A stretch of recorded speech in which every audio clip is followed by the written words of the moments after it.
Yan. Chichismis dito, chichismis dyan. Diba? Hinahatulan na agad kahit hindi nyo pa kilala. Yan ang mahirap sa atin eh. Diba? Ina-underestimate nyo agad kahit hindi pa nyo pa kilala, kahit hindi nyo pa nakakasama na matagal. Yan ang mindset ng mga inggitero. Diba? Oh. Diba? Ganyan naman ang mindset eh. Kahit walang ginagawa sa inyong masama, sisiraan nyo yan. Diba? Kahit hindi masama yung ginagawa, sinisiraan nyo. Hinahatulan nyo na agad. Bakit kaya ganun ng mga tao, no? Lalo na kapag ang tao inggit na inggit sa'yo, gagawa ng paraan para masira ka. Real talk lang tayo, mga kaibigan. Diba? Nagigets nyo yung ibig ko sabihin. Parang ito. Yan. Nakikita nyo yan? Yung spray na yan. Ganyan ito. Isang example lang yan para sa ugali ng tao. Tulad nito, alam natin Jolin to. Diba? Minsan alam natin tao yun. Minsan alam natin Jolin to. Example ha. Oh. Pero hindi natin malalaman kung ano yung kulay ng Jolin habang hindi pa natin nabubuksan to. Nagigits yung ibig ko sabihin. Parang sa tao, hindi mo pa malalaman kung ano yung tunay na ugali niyan, kung ano yung buod ng tunay na ugali niyan, habang hindi mo pa nakakasama at nakakausap na matagal. Di ba? Minsan kasi, ang tao, tumitingin lang sila sa physical na kaanyuan ng tao, tapos tsaka nila huhusgahan. Maraming gumagawa na ganyan. Binubuhay nila yung kwento sa pamamagitan ng kwento nila. Di ba? Mas ginagawa nilang mas makatotohanan yung kwento nila. Di ba? Para mapaniwala naman yung gagong makakausap nila. Eh yung gago naman maniniwala at ikichismis naman sa iba.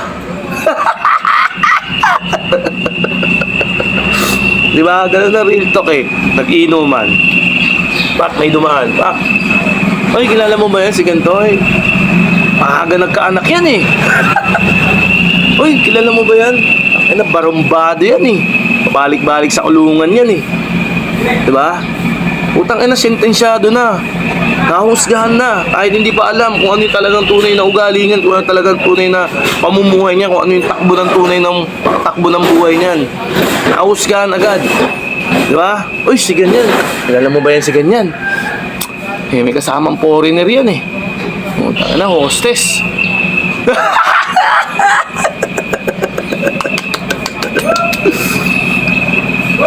Kaya ang tao talaga mapaglaro yan. Kung ano klaseng ugali meron yan. Kaya mag-iingat-ingat tayo. Okay? At maging matatag lang tayo. Hindi natin kailangan ipagpilitan o makipagkwentuhan, sabihin kung ano yung buod ng pagkatao natin. Mamuhay lang tayo ng tama at alam natin sa sarili natin na tama lahat ng ginagawa natin. Hindi mo na makipag-usap o sabihin kung ano yung nararamdaman mo, yung pagtatanggol mo yung sarili mo. Hindi. Hayaan mo sila. Yan ang trip nila eh. Kanya-kanyang trip lang yan. Trip nila makipagchismisan mo eh. Diba? Trip nila pakialaman ng buhay na may buhay eh. Diba? Diba? Trip ka na lang gawa ng kwento, okay lang. Kahit sino, nangyayari yan. Depende sa kwento, depende sa chismis na magagawa sa'yo. I-chismis ka ng mali, wala kang magagawa dyan. Diba? Ikwento ka ng mali, wala kang magagawa dyan. Diba? Pasamain ka ng pasamain sa kwento, wala kang magagawa dyan, kaibigan. Kwento nila yan eh. Diba? Kwento nila yan eh, wala kang magagawa dyan. Hindi mo kailangan makipag-away, kumprontahin yung tao. Hindi mo na need yun. Mamuhay ka lang ng tama. Kasi ang panahon na ang magsasabi kung anong klaseng tao ka. Okay? Oh, naintindihan mo? Nakabawas ba? Sa pinagdadaanan mo ngayon, nakabawas ba? Okay. Kung nakabawas, mag-comment ka dito or sabihin mo lahat ng mga problema mo, bibigyan natin ng solusyon yan. I-good vibes natin yan. Okay? Huwag ka na malungkot. Huwag mo na isipin yung mga taong nakaka-stress sa'yo, yung taong nakakapagpalubog sa'yo. Ang isipin mo kung paano ka aasenso, magiging masagana yung buhay mo. O may pamilya ka man, magiging masagana yung pamilya mo. Di ba?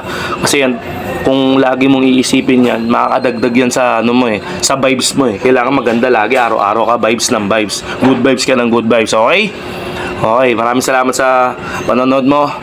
Alright. Magandang araw sa'yo.